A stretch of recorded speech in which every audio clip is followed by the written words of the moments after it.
So we are here with the amazing Dr. Rahmany.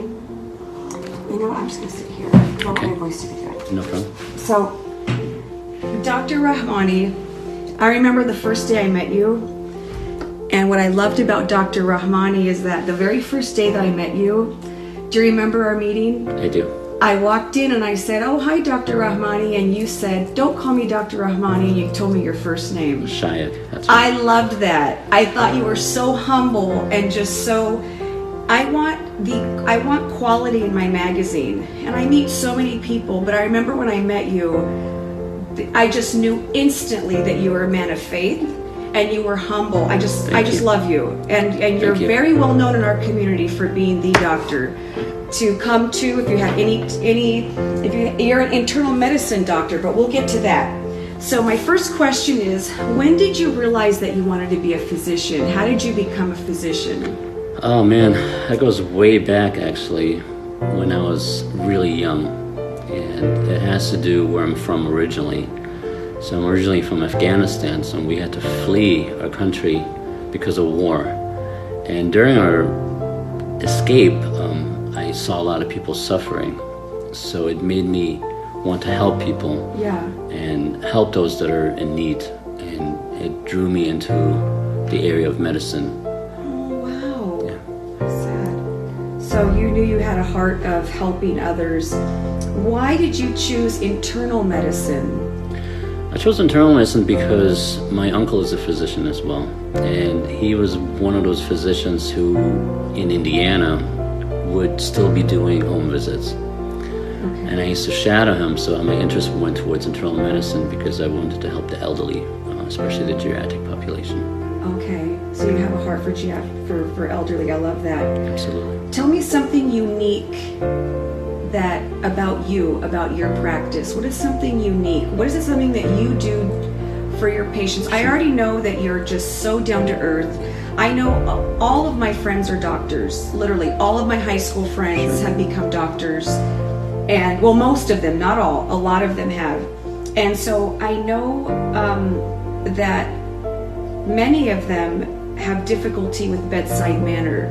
And it's known that a lot of doctors, it's literally known that they lack bedside manner. I know you don't, because I remember the first day we met, I felt like you were so easy to talk to. What would you say to a new patient that has just moved here and they're new in our area? What would you say to them? What sets you apart from all the other internal medicine doctors out here? That's a very good question, and I think the biggest response that I have gotten from my patients and feedback is that with our office, and it just doesn't include me, it includes my whole team. Yes, you have great staff. It would be that personal touch that you get. Right. So you would always see me. I don't have any nurse practitioners or PA.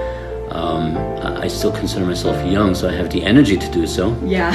And I always accept new patients, but at the same time, like you said, you will get an honest physician with me. I will tell you as it is, unfortunately, but at the same time, I make sure that you're taken care of too. Nice. So it feels as if you're family if you join our practice. So that's what we want. We want to treat each patient as if it's a family member. How would I treat my family member? Yeah. Is how I would treat my patients as well too. Love that. Love that. I know you're like that. I love that. Okay, we're now to question number 4. Sure. Who has been your greatest inspiration? Who is someone that has just inspired you? I would say, again, like I said earlier, my uncle, who was a physician before me, Nice. He inspired me. I'd see his relationship with his patients. Before I went to medical school, one of his patients turned 101. So she had the birthday party at his house, and that's how close they were. She had been with him for over 40 years. So again, he had that family relationship with his patients, which inspired me to become the same kind of doctor. Nice, nice, beautiful. Last question. When you get to heaven, what would you like God to say to you? Oh, that's a tough question. I always hope that God will be pleased with everything that I have done on this earth.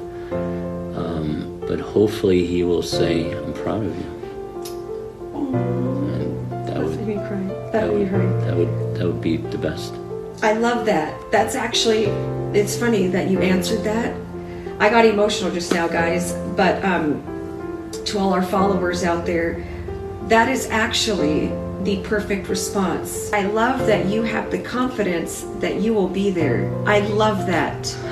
That is a good sign. Yeah. That means you are connected to our Lord. I am. And I knew that from when I met you. And I remember talking to your amazing ladies. I love his staff. They're just amazing women. Thank you. And I remember them saying just your character and what kind of person you are. I want the best in my magazine. I want the best. I don't want mediocre. And you are definitely that. I appreciate it. So I just want to say thank you for your time. Absolutely. And everyone out there, you're going to be getting to hear a lot more about Dr. Rahmany. We're going to do another video with him later about the COVID virus. You gave me a lot of very, very intense information that I knew nothing about. So we'll talk about that on another date. Absolutely. Okay, thanks so much. Thank you so much.